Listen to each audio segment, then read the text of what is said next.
Hello students. In our first lecture on this topic nutrition in plants हमने ये देखा था कि nutrition का मतलब क्या होता है। हमने ये भी देखा था कि किस तरह से जो है nutrition के दो मोड्स हैं, ऑटोट्रॉफ एंड हेट्रोट्रॉफिज्म, राइट। और उसके बाद जो है हमने दोनों का मतलब समझा, ऑटोट्रॉफिज्म और हेट्रोट्रॉफिज्म का। और हमने देखा कि फोटोसिंथेसिस जो है वो ऑटोट्रॉफिज्म का जो है की कह सकते हैं कि की टाइप है।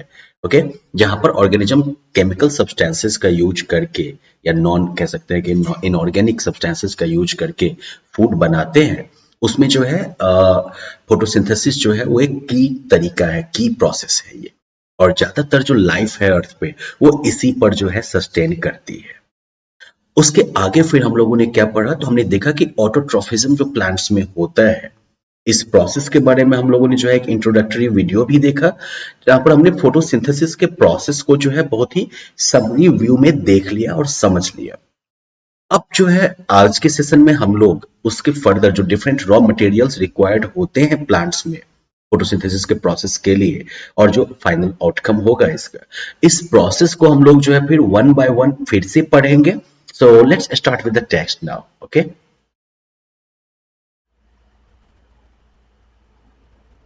so we're going to read raw materials necessary for photosynthesis. So पिछले वीडियो में हम लोगों ने ऑलरेडी देख लिया था कि जो रॉ मटेरियल रिक्वायर्ड होते हैं फोटोसिंथेसिस के लिए ये हैं carbon dioxide, water, sunlight and chlorophyll. देखिए, क्लोरोफिल को एग्जैक्टली हम रॉ मटेरियल नहीं कहेंगे, क्लोरोफिल तो प्लांट सेल में मौजूद है और यही सब कुछ करता है।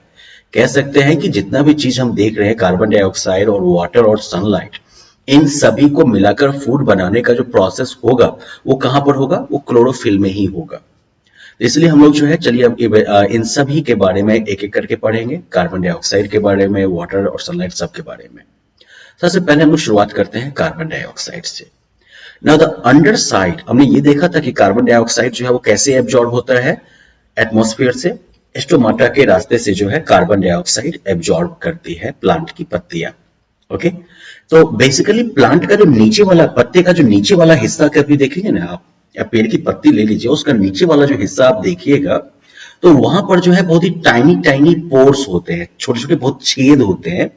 इन्हें हम कहते हैं स्टोमाटा। स्टोमाटा प्लुरल हो गया, इसका सिंगुलर फॉर्म जो है that is called stoma. Okay, ये स्टोमाटा का एक जो है ड्राइंग आप यहाँ पर देख सकते हैं, it's through a microscope, microscopic view है ये। यहाँ पर जो है उससे जुड़ा हुआ एक और प्रोसेस दिखाया गया है। Now each stoma has the ability to open and close. जितना भी ये स्टोमा है ना, सबके पास ये एबिलिटी है कि ये जो है ओपन हो सकते हैं, खुल सकते हैं या फिर बंद हो सकते हैं। और ये जो ओपनिंग और क्लोजिंग है स्टोमा का, ये कंट्रोल किसके द्वारा है, ये गार्ड सेल्स के द्वारा कंट्रोल होता है।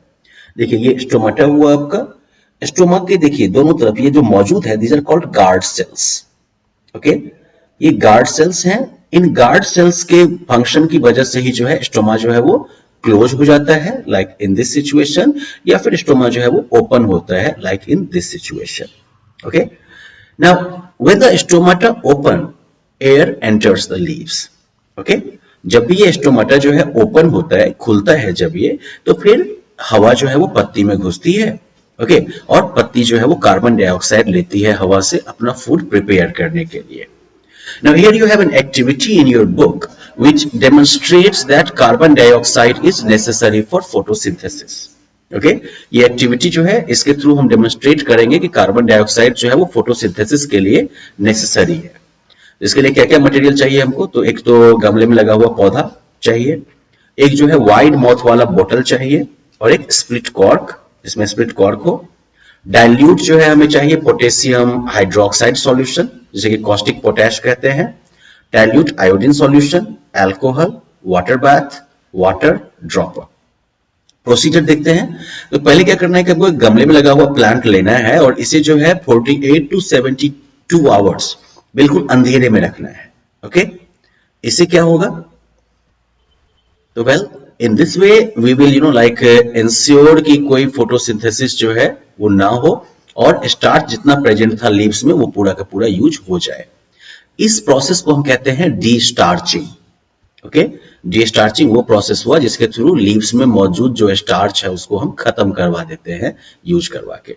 अब उसके बाद क्या करना है, तो कुछ जो है कॉस्टिक पोटाश सॉल्यूशन को एक वाइड माउथ वाले बोतल में जो है डालना है। ये वाइड माउथ वाला बोतल हुआ, इसमें जो है कॉस्टिक पोटाश डाला गया। Now insert about half the length of the leaf of the discharged plant into the bottle through the slit in the cork.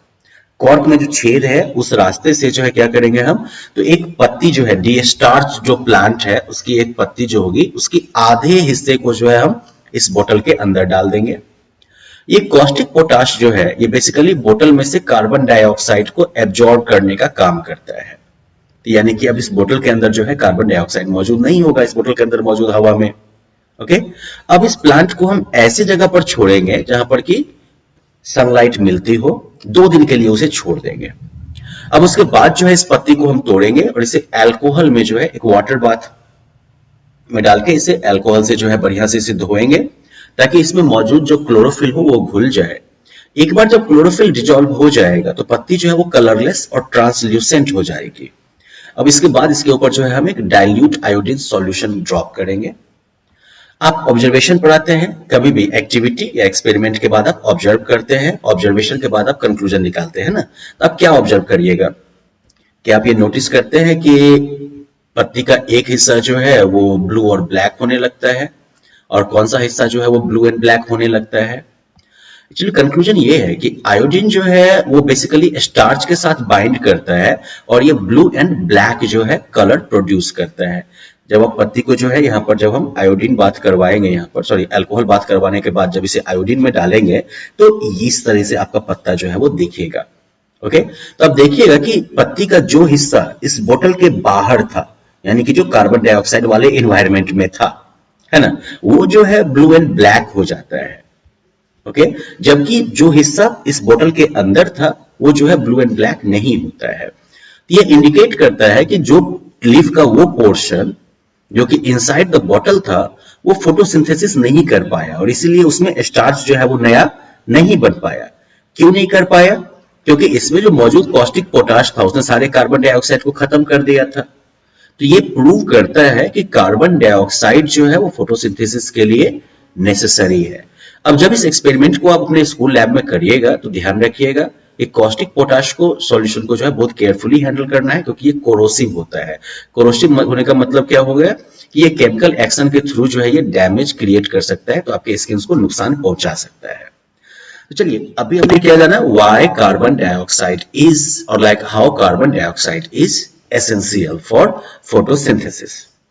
अब हम दूसरे इंग्रेडिएंट को देखते हैं, water and minerals. Now plants basically absorb water and minerals from the soil through the root hair present on the roots. हम लोगों ने पिछले वाले वीडियो में भी चर्चा की थी ना कि प्लांट्स जो है वो वाटर और मिनरल जो है वो सॉइल से रूट हेयर के थ्रू जो है एब्जॉर्ब करते हैं। ये रूट हेयर कहाँ होते हैं? ये रूट्स में मौजूद होते हैं। जब आप किसी भी पौधे को उखाड़ेंगे ना तो वहां पर आप ये नोटिस करेंगे कि उनके जड़ के पास बहुत पतला पतला धागा जैसा निकला होता है। देख रहे हैं, जड़ पर ऐसे बहुत ही धागा जैसा निकला रहेगा पतला पतला, इसे हम कहते हैं रूट हेयर।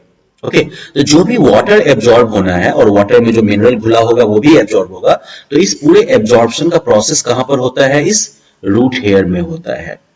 ये जो एब्जॉर्ब्ड वाटर एंड मिनरल होता है ये जो है फिर रूट से किधर ट्रांसपोर्ट होता है? पूरे प्लांट में ऊपर लीव्स की तरफ जो है ये वाटर जो है वो रूट से एब्जॉर्ब हुआ, रूट हेयर में एब्जॉर्ब हुआ और अब ये रूट हेयर से जो है ये प्लांट के ऊपर की तरफ मूव करेगा, है ना, सभी पत्तियों तक ये वाटर जो है वो बढ़ता हुआ जाएगा, तभी ना उन पत्तियों में फोटोसिंथेसिस होगी, है कि नहीं। अब ये जो वाटर मूव करता है इस स्टेम से होते हुए, रूट और स्टेम से होते हुए, ये वाटर जो है पतले पतले जो है कह सकते हैं कि ट्यूब्स के थ्रू जो है ये मूव करता है, इन्हें कहते हैं जाइलम ट्यूब्स। ये जो है यही आपके जाइलम ट्यूब्स मौजूद होते हैं, बहुत महीन होते हैं। यहाँ पर आपको काफी ज्यादा मैग्नीफाई करके ये इमेज दिखाया गया है, अदरवाइज ये जाइलम टिश्यूज बहुत ही जो है थिन होते हैं। तो ये जाइलम जो है बेसिकली रूट से लेके स्टेम तक ये कंटिन्यूअस नेटवर्क बनाता है जो कि पत्तियों तक भी पहुंचता है और इसी रास्ते से जो है पानी जो है वो मूव करता है, ऊपर पहुंचता है। और कौन सा है next ingredient? That is chlorophyll. Chlorophyll किधर है? तो basically the cells in the green leaves and the young stems of plants have tiny green structures called chloroplasts. जो हरी पत्तियां होती हैं या फिर जो नया नया तना होता है ना, जो कि हरा हरा दिखता है आपको, तना भी कुछ ग्रीन होता है ना, तो वहां पर जो है ये ग्रीन स्ट्रक्चर मौजूद होते हैं जिन्हें हम कहते हैं chloroplast. This is the chloroplast. ये जो पूरा आप देख रहे हैं खोला, दिस कंटेनर इज क्लोरोप्लास्ट। ये ग्रीन क्यों दिखता है ये कंटेनर? तो बेसिकली इसके अंदर जो ये क्लोरोफिल जो मौजूद है, ये देख रहे हैं ये नेटवर्क, ये क्लोरोफिल्स जो मौजूद होते हैं ग्रीन पिगमेंट्स, इसी वजह से ये क्लोरोप्लास्ट भी जो है वो ग्रीन दिखता है। अब अक्सर जो है हम अलग अलग कलर्स के पत्तियों को देखते हैं, ऐसे लीव्स में भी जो है क्लोरोफिल मौजूद होता है, लेकिन ग्रीन कलर जो है वो फिर रेड, ब्राउन या दूसरे पिगमेंट के अंदर जो है बेचारा छुप जाता है। इसीलिए जो है जब हम कहते हैं ना कि ग्रीन प्लांट और ग्रीन लीव्स प्रिपेयर फूड, तो ध्यान रखना है अगर रेड लीव भी होगा ना, किसी कुछ प्लांट्स का पत्ता रेड भी होता है, उसमें भी फोटोसिंथेसिस होगा। फर्क बस ये है कि क्लोरोफिल उसमें भी मौजूद है, लेकिन बेचारा वो क्लोरोफिल जो है वो दूसरे कलर के पिगमेंट्स के नीचे जो है छुपा हुआ है, लेकिन अपना काम वो करता रहेगा। ओके, सो वेल क्लोरोप्लास्ट जो है, क्लोरोप्लास्ट में मौजूद क्लोरोफिल जो है वो जो है फोटोसिंथेसिस के इस काम को बढ़िया से कैरी आउट करेगा, है ना। तो यहां पर जो है अब हम फोटोसिंथेसिस में क्लोरोफिल जो है उसके नेसेसिटी को दिखाने के लिए भी एक जो है एक्टिविटी कर सकते हैं। क्या करना है? तो एक जो है क्रोटन या मनी प्लांट या कोलियस प्लांट, कोई भी ऐसा प्लांट जिसका कि पत्ता जो है वो कुछ पार्शियली ग्रीन हो और पार्शियली जो है नॉन ग्रीन हो, वो लेंगे। एक व्हाइट कलर का सॉसर लेंगे, ओके, और फिर जो है रेक्टिफाइड स्पिरिट या अल्कोहल, बॉइलिंग वाटर और डाइल्यूट आयोडीन सॉल्यूशन, ड्रॉपर और वाटर बाथ। क्या करना है कि क्रोटन या कोलियस प्लांट जो होगा जिसमें कि अलग अलग कलर का पत्ता है या पत्ते पर अलग अलग कलर है, उसको जो है सूरज की रोशनी में हम कुछ घंटों के लिए रखेंगे। ओके, उसके बाद जो है उस प्लांट में से एक फ्रेश लीफ जो है वो तोड़ेंगे और इसको जो है वो बॉइलिंग वाटर में ड्रॉप कर देंगे और इसे कुछ मिनट के लिए बॉईल करेंगे। ये बॉईल क्यों किया गया? ताकि लीफ में मौजूद जो सेल्स हैं उन्हें मार दिया जाए। अब इस लीफ को जो है हम रेक्टिफाइड स्पिरिट या अल्कोहल में जो है बॉयल करेंगे वाटर बाथ में, ताकि इसका कलर जो है वो बिल्कुल खत्म हो जाए, डिकलराइज हो जाए। अब जो है हम डाइल्यूट आयोडीन सॉल्यूशन को जो है लीफ पर डालेंगे ड्रॉपर का यूज करके। ओके, तो कौन सा पार्ट जो है वो ब्लू एंड ब्लैक होगा? देख सकते हैं जो ग्रीन वाला पार्ट था वो जो है ब्लू एंड ब्लैक हो गया, और जो नॉन ग्रीन वाला पार्ट था वो उसका कलर जो है वो नहीं बदला, है ना। तो कंक्लूजन ये हुआ कि वही हिस्सा ग्रीन पार्ट जो लीफ का है वही हिस्सा जो है वहां पर क्लोरोफिल मौजूद है और वही जो है ब्लू एंड ब्लैक होता है, जबकि जो नॉन ग्रीन पार्ट है वो अनचेंज रहता है। तो ये शो करता है कि फोटोसिंथेसिस जो है वो ग्रीन पार्ट जो होगा लीफ का वहीं पर होगा जहां पर कि क्लोरोफिल मौजूद है, और इसलिए क्लोरोफिल जो है वो chlorophyll is necessary for photosynthesis to take place. अब अगला क्या था इंग्रेडिएंट? तो सनलाइट। अब क्लोरोफिल जो है वो इंपॉर्टेंट क्यों है? तो क्लोरोफिल जो है वो it basically traps energy from the sun. Okay, chlorophyll का फंक्शन क्या हो गया? तो it traps energy from the sunlight to prepare food for the plant. तो एनर्जी की रिक्वायरमेंट को पूरा करने के लिए सन जो है उसकी एनर्जी तो मौजूद है, सोलर एनर्जी जो है वो तो मौजूद है, लेकिन उसको यूज कौन करेगा? यूज कैसे होगा? तो यूज करवाने का काम किसका हो जाता है? क्लोरोफिल का होता है। और जितने भी हेटेरोट्रॉफ्स हैं वो सभी यही एनर्जी जो है वो डायरेक्टली लेते हैं प्लांट को खाकर, या फिर इनडायरेक्टली लेते हैं प्लांट खाने वाले एनिमल्स को खाकर। तो हम लोग एक और एक्टिविटी करके देखेंगे जिसके थ्रू हम ये डेमोन्स्ट्रेट करेंगे कि सनलाइट जो है वो फोटोसिंथेसिस के लिए नेसेसरी है। इसके लिए फिर हमें क्या चाहिए? तो वाइड माउथ वाला बोतल, एक जो है ब्लैक पेपर का sheet, cork with slit, potted plant, फिर एक रेक्टिफाइड स्पिरिट या alcohol, boiling water, dilute iodine solution, dropper and water bath. Procedure क्या है? तो एक जो है ब्लैक पेपर का शीट लेके उसे बोतल के ऊपर पूरा चिपका देना है। कॉर्क में एक जो है पतला सा छेद करना है, और उसके बाद जो है कॉर्क को क्या करना है? तो we have to fit the cork into the mouth of the बोतल।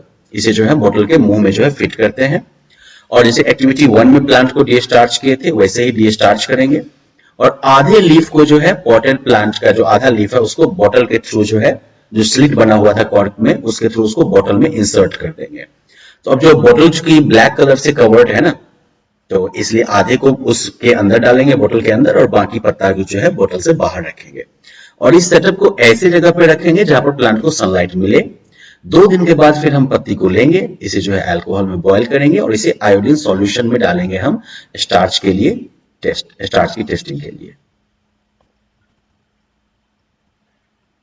ओके, अब इसमें हम ऑब्जर्व क्या करेंगे तो ओनली जो आधा हाफ जो लीफ होगा जो कि सनलाइट में था मौजूद, बाहर में जो मौजूद था यहाँ पर, वही जो है ब्लू एंड ब्लैक होता है।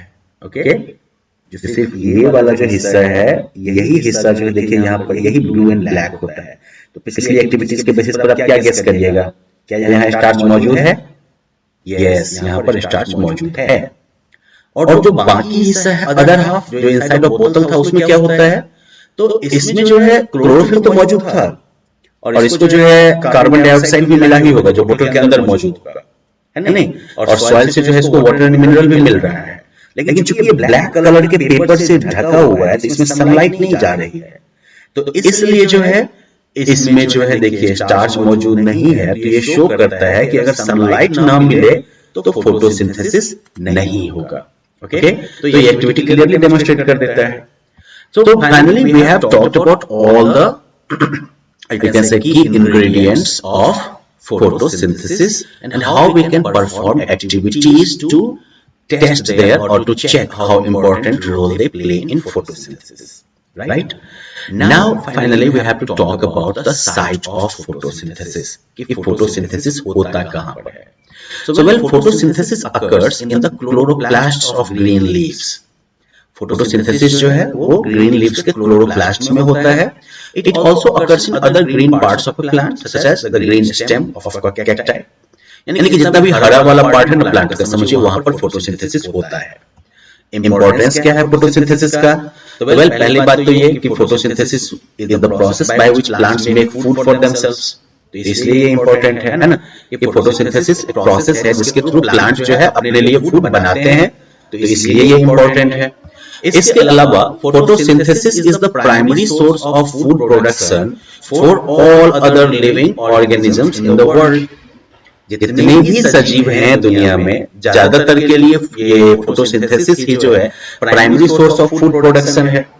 और उससे भी बड़ी बात कि फोटोसिंथेसिस जो है ये क्या करता है, ये हमारी हवा को फ्रेश रखता है, कार्बन डाइऑक्साइड को लेता है और ऑक्सीजन को एटमॉस्फेयर में रिलीज करता है। तो through that you know it keeps our air fresh, और ये जो है हमारे एटमॉस्फेयर में ऑक्सीजन एंड कार्बन डाइऑक्साइड के बैलेंस को भी मेंटेन करता है।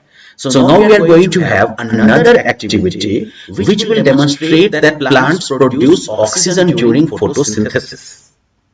इसके लिए क्या चाहिए हमें, तो एक बीकर, टेस्ट ट्यूब, वाटर, एक हेल्दी जो है हाइड्रिला जो कि एक्वेटिक प्लांट है उसके कुछ स्टेम्स, और एक ग्लोइंग स्प्लिंटर, वो बहुत ही पतला जो है शार्प लकड़ी का टुकड़ा जिसमें आग लगा के रखे हैं, और एक फनल।